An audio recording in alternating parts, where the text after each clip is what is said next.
আসসালামু আলাইকুম।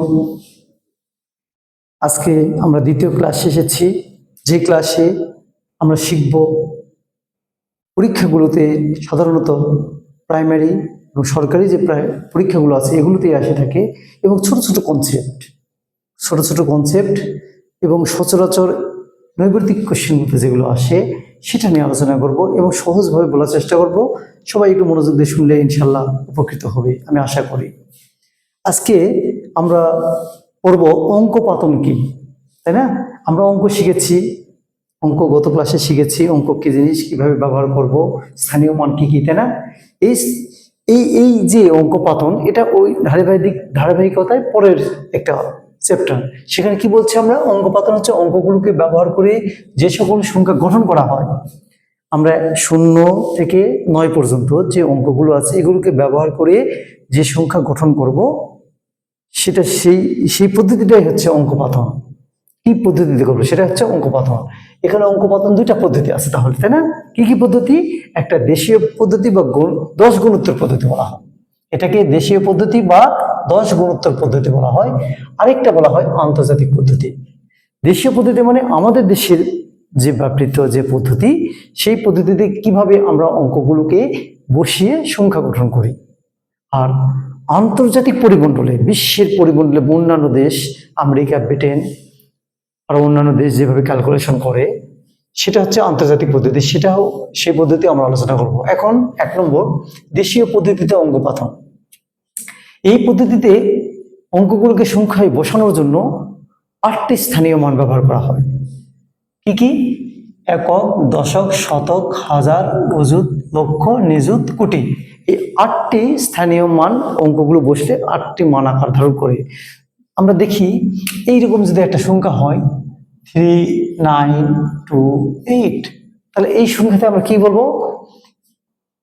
একক, দশক, শতক, হাজার, এবং প্রত্যেকের এককের পরে যে ঘরগুলো গিয়েছে প্রত্যেকের সাথে 10 গুণ হচ্ছে।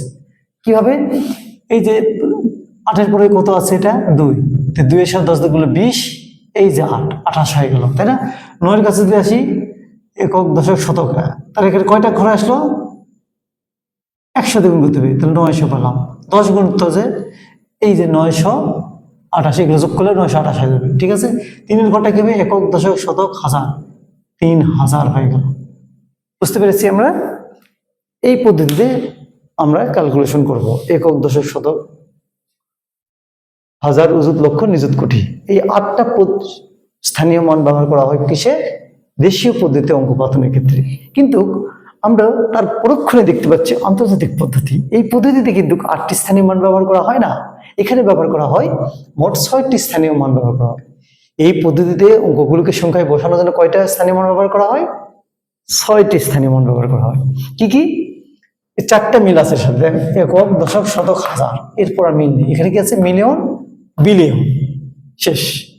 আমরা এই 2 পদ্ধতি শিখে থাকলাম, এগুলো আমরা নৈর্ব্যক্তিকে সচরাচর আসে, আমরা জানবো। কিছু গুরুত্বপূর্ণ তথ্য এখানে আমরা আলোচনা করি। সংখ্যার ক্ষেত্রে অভেদ অঙ্ক কয়টি? আমরা কিন্তু গত ক্লাসে পড়েছি অভেদ অঙ্ক 2টি, 0 এবং 1। কেন অভেদ? 0 কেন অভেদ আমরা বলেছিলাম, মনে আছে কি সবার? আমরা 0 অভেদ বলেছিলাম এই কারণে যে কোনো কিছুর সাথে 0 যোগ করে দেখি কত হয়। 7-এর সাথে 0 যোগ করলে আমরা দেখি 7 হয়। এইরকম 8-এর সাথে 0 যোগ করলে কি হবে? 8 হবে। মানের কোনো পরিবর্তন ঘটে না, এই জন্য 0কে অভেদ বলা হয়। 1কে কেন বলা হয়? 1 গুণের ক্ষেত্রে, যেমন 7-এর সাথে যদি আমি 1 গুণ করি 7, 8-এর সাথে এইভাবে যে কোনো একটা সংখ্যার সাথে গুণ করলে, 1 গুণ করলেই ওই সংখ্যাটি থাকে। এই কারণে 0 এবং 1কে, এই 2টি অঙ্ককে আমরা অভেদ অঙ্ক বলবো। মনে থাকবে, অভেদ অঙ্ক কাকে বলে?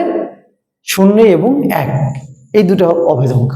তাহলে এটা কিন্তু অনেক নৈর্ব্যক্তিক প্রশ্নে আসবে আমাদের, এটা আমরা জেনে থাকলাম। সংখ্যার ক্ষেত্রে অভেদ অঙ্ক হলো 2টি, সেটা কি কি? 0 এবং 1। আবার বাইনারি সংখ্যা পদ্ধতিতে কয়টা অঙ্ক ব্যবহার করা হয়? আমরা জানি 2টি অঙ্ক ব্যবহার করে, সেটা কি? 0 এবং 1।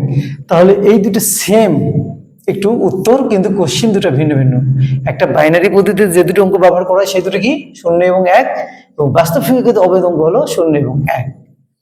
এখন আমরা যে অঙ্কগুলো লিখি 1 থেকে 9 পর্যন্ত, আরো সংখ্যা বড় বড় গঠন করি, এখানে কিছু ছোট ছোট মৌলিক বিষয় আমরা জানবো। একমাত্র মৌলিক জোড় সংখ্যা কোনটি? আমরা অঙ্কগুলো দেখি। 1, 2, 3, 4, 5। মৌলিক সংখ্যা কাকে বলা হয়? যে সংখ্যাকে 1 এবং ওই সংখ্যা দিয়ে ভাগ করা যায়, যে সংখ্যাকে 1 এবং ওই সংখ্যা দিয়ে ভাগ করা যায় তাকে মৌলিক সংখ্যা বলা হয়। তাহলে 1 কি মৌলিক? 1 কে 1 দিয়ে ভাগ করা যায়, আর কোনো কিছুতে ভাগ করা যাচ্ছে না, তাহলে মৌলিক নয়। 2 তো জোড় সংখ্যা জানি আমরা, তাই না? কিন্তু এখানে না, 2 কে 1 দ্বারা ভাগ করা যাবে, আবার 2 দিয়ে ভাগ করা যাবে, এই যে 2 একটা মৌলিক সংখ্যা, কিন্তু 2 কিন্তু জোড় সংখ্যা। এটা এই একমাত্র 2 হলো জোড় সংখ্যা যেটা মৌলিক। আবার 3ও কিন্তু মৌলিক, তাই না? 1 এবং 3 দিয়ে ভাগ করা যায়। 5ও মৌলিক, 1 এবং 5, এভাবে মৌলিক সংখ্যা বের করবো আমরা। মৌলিক সংখ্যা বুঝতে পেরেছি, 1 এবং ওই সংখ্যা দিয়ে যদি ভাগ করা যায় আর অন্য কোনো সংখ্যা দিয়ে যদি ভাগ না করা যায় তবেই সেই সংখ্যাটাকে মৌলিক সংখ্যা বলা হয়। তাহলে একমাত্র মৌলিক জোড় সংখ্যা হচ্ছে 2। আবার এরপরে কি 5ও কিন্তু একটা মৌলিক, এরপরে 5 যুক্ত কোনো সংখ্যার মৌলিক হবে না, যেমন 15, 25, এগুলো কিন্তু মৌলিক নয়। কেন নয়? এখানে 1 এবং 5 বাদেও আরো অন্য সংখ্যাতে ভাগ করা যায়। 1 দিয়ে যায়, 5 দিয়ে যায়, 3 দিয়ে যায়, 15। 25 এর কাছে কি 1 দিয়ে যায়, 5 দিয়ে যায়, আর কি দিয়ে যায়? 5 5 25 দিয়ে ভাগ যাবে। তাহলে এই সংখ্যাগুলো কি মৌলিক নয়। কিন্তু 5 এমন একটা সংখ্যা, এটাও কিন্তু 5 দ্বারা বিভাজ্য কিন্তু মৌলিক সংখ্যা। তাহলে এটা একটা কোশ্চেন আমাদের ব্যতিক্রমে আসতে পারে, একমাত্র 5 দ্বারা বিভাজ্য মৌলিক সংখ্যা কোনটি? 5 নিজেই। একমাত্র 5 দ্বারা বিভাজ্য মৌলিক সংখ্যা কোনটি? 5 নিজেই, আর কেউ না। কারণ 5 কে একমাত্র 1 দিয়ে ভাগ করা যায় এবং 5 দিয়ে ভাগ করা যায়, এই জন্যই মৌলিক। আর কোনো 5 দ্বারা বিভাজ্য সংখ্যাকে এটা করা যায় না। এই যে 25 এর ক্ষেত্রে কি দেখলাম? 1 দিয়ে যায়, 5 দিয়ে যায়, 25 দিয়ে যায়, তাহলে হবে এটা মৌলিক? হবে না। এবার 35 এর কাছে যদি দেখি আমি, 35 এর কাছে কি কি দিয়ে ভাগ যায়? আমরা দেখতে পাচ্ছি 35 কে 1 দিয়ে ভাগ করা যায়, 5 দিয়ে যায়, 7 দিয়ে যায়, আবার 35 দিয়েও যায়। তাহলে এটা কি মৌলিক হলো? মৌলিক সংখ্যার সংখ্যা কি? 1 এবং ওই সংখ্যা দিয়ে ভাগ যাবে, অন্য কোনো সংখ্যা দিয়ে ভাগ করা যায় না, তাকে মৌলিক সংখ্যা বলে। এখন 1 অঙ্কের বৃহত্তম অঙ্ক 9, এটা আমরা ছোটবেলায় শিখে এসেছি। 1 অঙ্কের বৃহত্তম সংখ্যা কোনটি?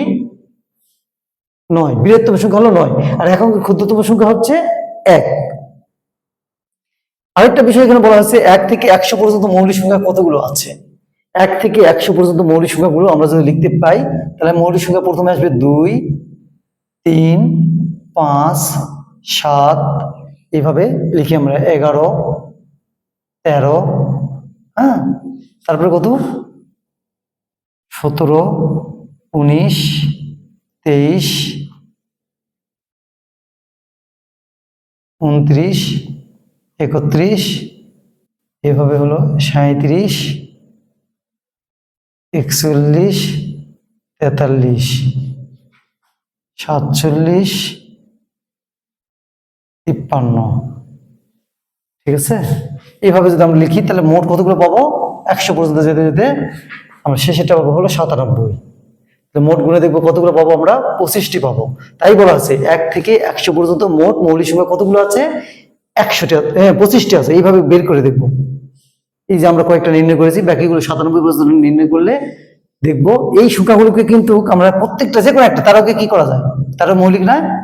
1 এবং 13 দিয়ে ভাগ করা যায়, আর কোনো অঙ্ক বা সংখ্যা দিয়ে ভাগ করা যায় না।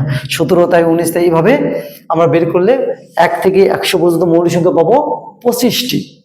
1 থেকে 100 পর্যন্ত মৌলিক সংখ্যা কতগুলো পাবো? 25টি। মনে রাখতে হবে, এটা মজার বিষয়। এখন 1 থেকে 100 পর্যন্ত সংখ্যার মধ্যে আরো কিছু গুরুত্বপূর্ণ জিনিস আছে যেগুলো আমরা নিচে দেখবো। কি কি? শূন্য মোট কয়টি আছে? শূন্য মোট কয়টি আছে? সহজ কোশ্চিন, কিন্তু আমরা কখনো গণনাই করি না শূন্য মোট কয়টি থাকে, তাই না?